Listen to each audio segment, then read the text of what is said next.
Damn it. ఏంటిటా కుండబద్దలు కొడతా అట్ట. నమస్కారం. కుండబద్దల ప్రేక్షకులకి స్వాగతం. ఒక ఎమ్మెల్సీ అయ్యుండి ఎప్పుడు చట్ట వ్యతిరేకమైన పనులు చేయటం, అడ్డంగా బుక్ అయిపోవటం, అర్జెంటుగా పరారైపోవటం. ఎమ్మెల్సీ అనంత్ బాబుకి ఇది పరిపాటి అయిపోయింది. పోలీసులు కూడా అతను పారిపోయేదాకా ఎందుకుంటారనేది కూడా ఎవరికి అర్థం కాని అంశం. తాజాగా ఇప్పుడు ఈ డ్రైవర్ సుబ్రహ్మణ్యం హత్య కేసులో సాక్షులుగా ఉన్న ఒక నలుగురిని డబ్బులు ఎరచూపి 3,00,000 రూపాయలు వాళ్ళకి ఇస్తానని, సాక్ష్యం వ్యతిరేకంగా చెప్పమని, తనకు అనుకూలంగా ఉండే విధంగా వాళ్ళని చెప్పమని తలా 1,00,000 రూపాయలు కూడా ఇచ్చాడు. ఆ విషయం ఇట్టే బయటపడిపోయింది. అది బయటపడంగానే పోలీసులు ఆయన ఇంటికి వెళ్ళారు. వాళ్ళు వెళ్ళేటప్పటికే కారుని, ఆయనకి ఇచ్చిన గన్మెల్ని అక్కడే వదిలేసి బైక్ వేసుకుని ఆయన తుర్రుని పారిపోయాడు. ఎక్కడికి పారిపోయాడో ఇంతవరకు తెలియదు. అనంతబాబు పరార్ అనేది మాత్రం కనపడుతోంది. ఇలా పరారవటం అది ఈయనకి ఇది కొత్త ఏం కాదు.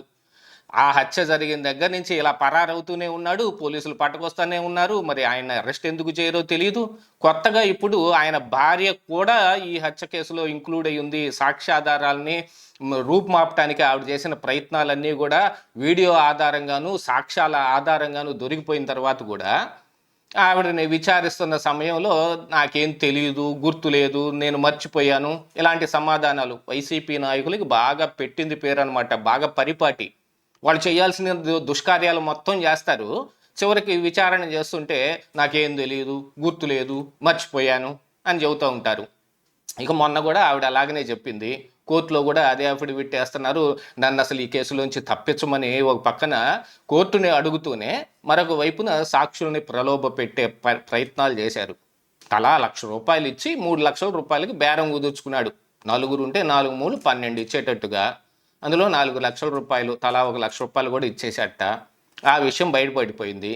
ఇప్పుడు పోలీసులు ఆయన ఇంటిని సోదాలు చేయటం మొదలుపెట్టారు.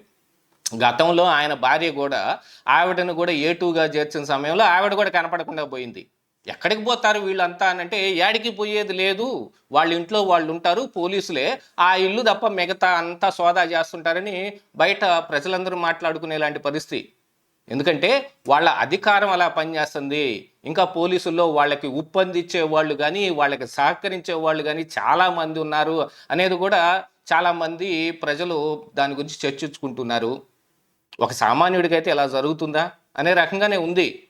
గతంలో ఈ ఎమ్మెల్సీగా ఉన్న ఈ అనంతబాబు ఒకసారి పరారైపోయి మళ్ళీ ఈ సెషన్స్ జరుగుతున్న సమయంలో నేను ఎక్కడికి వెళ్ళలేదన్నట్టుగా వచ్చాడు. తీరా అప్పుడు బయటపడిన అంశం ఏమిటంటే ఈయన అసలు వైసీపీ ఎమ్మెల్సీ కూడా కాదు. వైసీపీ నుంచి ఈయన బహిష్కరించారు. బహిష్కరించిన తర్వాత కూడా ఈయన వైసీపీ ఎమ్మెల్సీగానే కొనసాగుతున్నాడు.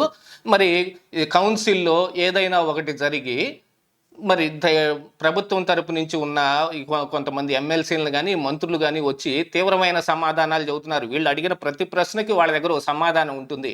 దాన్ని ఆ దుగ్ధని ఆపుకోలేక వాళ్ళ మీద ఫిజికల్గా అసాల్ట్ చేయాలంటే ఎమ్మెల్సీ అనంతబాబు లాంటి వాళ్ళు వచ్చారనుకోండి, అరే ఈయన మీద ఆల్రెడీ హత్య కేసు ఉంది, ఈయన చూసి భయపడతారని ఒక భావంతో ఆయన్ని కౌన్సిల్కి కూడా తీసుకొచ్చారనే వాదన కూడా ఒకటి నడిచింది ఆ రోజున.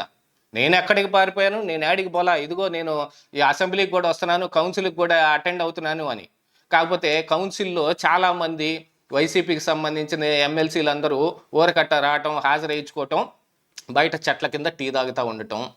ఇంకా వీళ్ళని నేతృత్వంలో వైసీపీని అడ్రస్ చేస్తున్న బొత్స సత్యనారాయణ మాత్రం ఏదో ఒక ప్రశ్న లేవనెత్తుతాడు. ఆ ప్రశ్నకి సమాధానం చెబుతుంటే ఆయన కూడా బయటకు పోయి టీ తాగటానికి వాకౌట్ చేస్తాడు. మళ్ళీ నెక్స్ట్ ప్రశ్న వచ్చినప్పుడు మళ్ళీ లోపలికి వస్తాడు. ఇది ఒక పరిపాటి కింద పెట్టుకున్నారు. ఇలాంటి దాంట్లో మరి ఎమ్మెల్సీ అనంతబాబుని వాడుకోవడానికి వైసీపీ ఏ రకంగా పనిచేస్తుంది అనేది కూడా ఒకటి కనపడుతుంటే, మళ్ళీ ఈ అనంతబాబుని కాపాడటానికి మరొక వైపు నుంచి అండర్ కరెంటు వ్యవహారాలు నడుస్తున్నాయి అనేది అయితే తీవ్రంగా చర్చ నడుస్తుంది. ఎవరైనా ఇన్నిసార్లు పారిపోవటం అనేది కుదిరే పనేనా? ఎలాగ పారిపోతారు అంటే లోపల నుంచే వాళ్ళకి సమాచారం అందుతుంది అనేది కదా ఇక్కడ కనపడుతుంది. ఇప్పుడైతే అనంతబాబు ఇల్లు సోదాలు చేస్తున్నారు. ఆయన భార్య ఎక్కడుందో కూడా ఇప్పటికీ కనిపించటం లేదు. ఇమీడియట్గా ఆయన బెయిల్ రద్దు చేయమని ఈ పిటిషనర్లు ఎవరైతే ఉన్నారో వాళ్ళతోటి కోర్టులో పిటిషన్ వేయించడానికి కూడా పోలీసులు ఒక వైపున తీవ్రంగా కృషి చేస్తున్నారు. ఈ ఎమ్మెల్సీ అనంతబాబు ఫస్ట్లో ఈ డ్రైవర్ సుబ్రహ్మణ్యం హత్య కేసులో తనంతట తానే లొంగిపోయి జైలుకి వెళ్ళాడు. ఆ వెళ్ళిన సమయంలో వైసీపీ అధికారంలో ఉండటం బట్టి 90 రోజుల్లోపు ఛార్జ్షీట్ వేయకుండా ఉంటే డిఫాల్ట్ బెయిల్ వస్తుంది కాబట్టి ఈ డిఫాల్ట్ బెయిల్ మీద బయటకు వస్తుంటే ఏదో స్వాతంత్ర సమరయోధుడు బయటకు వస్తున్నట్టు, అన్యం పుణ్యం ఎరగని అబాసు ఎరగని ఒక బాలుడు బయటకు వస్తున్నట్టుగా ఓ పెద్ద కలర్ కూడా ఇచ్చారు. ఆ తర్వాత అనంతబాబు ఏం చేశాడు, అతన్ని ఇదేమిటి అనేది మొత్తం బయటకు రావటం మొదలుపెట్టాయి. ఆయన ప్రాంతంలో మొత్తం గంజాయి వ్యవహారం మొత్తం ఆయనకు అనుసరణలో నడుస్తుందనేది ఒక ప్రచారం కూడా ఉంది.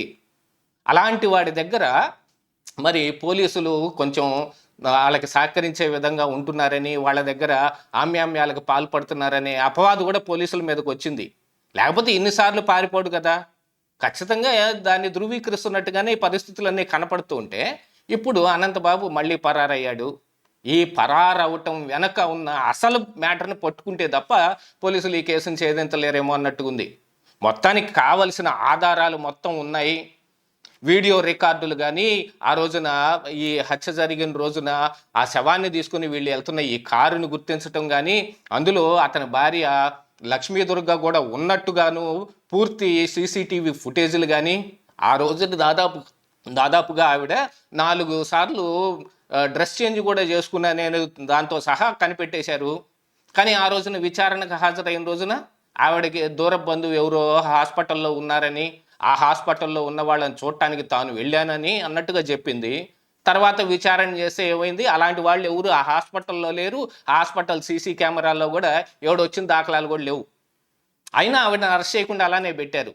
చివరాఖరికి చూస్తే ఆవిడ A2గా తేలింది. A2గా తేలిన దగ్గర నుంచి ఆవిడ కనపడదు. ఎలా వెళ్ళిపోతారు వీళ్ళు అనేది ఒక ప్రశ్న బాగా వేధిస్తూ ఉంది. పోలీసులు కన్నుగప్పి వెళ్ళటం అనేది కుదిరే పనేనా? ఈవెన్ పోలీసులు సహకరిస్తే తప్ప వాళ్ళని అలాగనే ఇంట్లో పెట్టో లేకపోతే వేరే హైడౌట్లో పెట్టు వీళ్ళే నాటకాలు ఆడుతున్నారనే అపవాది ఇప్పుడు పోలీసులు మూటగట్టుకోవాల్సి వచ్చింది కదా. దీని అంతటికి కారణం ఏంటయ్యా అంటే పోలీసుల్లో ఇంకా వైసీపీకి సంబంధించిన వాళ్ళు ఉన్నారు అనేది ఇక్కడ క్రిస్టల్ క్లియర్గా అర్థమైపోతుంది. వాళ్ళందరినీ పెట్టుకుని వీళ్ళు ఆడుతున్న ఒక డ్రామా. ఏది ఏమైనప్పటికీ మరి న్యాయస్థానాల్లో సైతం ఈ కేసులో అనంతబాబుకే ఎదురయ్యే విధంగా కనిపిస్తుంటే కదా సాక్షుల్ని ప్రభావితం చేయడానికి వాళ్ళు ప్రయత్నం చేసింది. వాళ్ళని బెదిరిస్తూ ఉన్నారు సాక్షుల్ని. ఇమీడియట్గా బెయిల్ రద్దు చేసి వీళ్ళిద్దరిని అరెస్ట్ చేసి లోపలే పెట్టాలి. కేసు అయిపోయే వరకు వీళ్ళని బయటకు ఖచ్చితంగా వదలకూడదు. అలాంటి పరిస్థితుల్లో ఇంకా వాళ్ళని బయట తిరగనిస్తూ ఉన్నారు. సరైన ఛార్జ్షీట్లు లేకపోతే ఆధారాలు కోర్టుకి ఇవ్వటం లేదనే అనుమానాలు కూడా ప్రబలంగా వస్తుంటే అనంతబాబు లాంటి వాళ్ళు పరారవుతూ ఉన్నారు. ఈ విషయం మరి ఎప్పటికీ తేలేను అనేది ప్రజల్లో కూడా సందిగ్ధత ఉంది. అందుకనే ప్రస్తుతం ఉన్న కూటమి ప్రభుత్వం మీద మాకు నమ్మకం లేదు దొరా మీ మీద అన్నట్టుగా తయారైంది పరిస్థితి. ఇదే ఈరోజు కుండబద్దలు.